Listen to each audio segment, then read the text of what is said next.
தலைப்பு பெற்றோர். இறைவன் அடுத்தபடியாக நாம் அதிகம் கடமைப்பட்டிருப்பது நமது பெற்றோருக்குத்தான். நமக்கு பெயரும் முகவரியும் கொடுத்து நம்மை இந்த அளவுக்கு வளர்த்தெடுத்த நம் பெற்றோர்களே. இறைவன் அடுத்த அந்தஸ்து பெற்றோரை நிறுத்தி அவர்களுக்கு உபகாரம் செய்வதை, பணிவிடை செய்வதை, பணிந்து நடப்பதை கடமையாக ஆக்கியுள்ளான். இது குறித்து இறைவன் பின்வருமாறு கூறுகிறான்: என்னை தவிர வேறு யாரையும் வணங்காதீர்கள், பெற்றோருக்கு உபகாரம் செய்யுங்கள் என நமது இறைவன் கட்டளையிட்டுள்ளான்.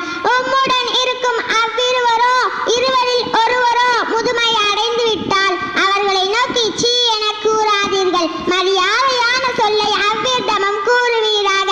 அன்புடன் பணிவேணும் சிறகை அவ்விருவருக்காக தாழ்த்துவீராக. சிறுவனாக இருக்கும் போது என்னை இருவரும் பராமரித்தது போல் இறைவா அவர்களுக்கு அருள் புரிவா என்று கேட்பீராக.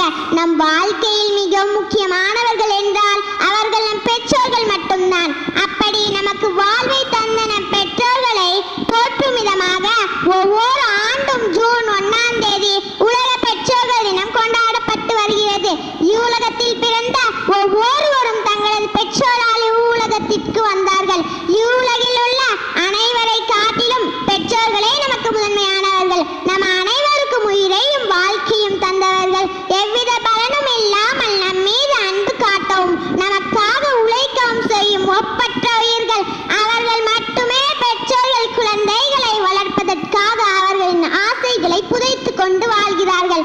அம்மா என்னும் சொல் முதல் மொழி, அப்பா என்னும் சொல் முதல் முகவரி. நீ தேடி சென்றாலும் விலகி செல்வது மற்றவர்கள், நீ விலகி சென்றாலும் உன்னை தேடி வருவது பெற்றோர்கள். இன்ஷா அல்லாஹ் இனிமேல் நம் பெற்றோரை பேணி நடப்போம். அஸ்ஸலாமு அலைக்கும் வரஹ்மத்துல்லாஹி வபரகாத்துஹு.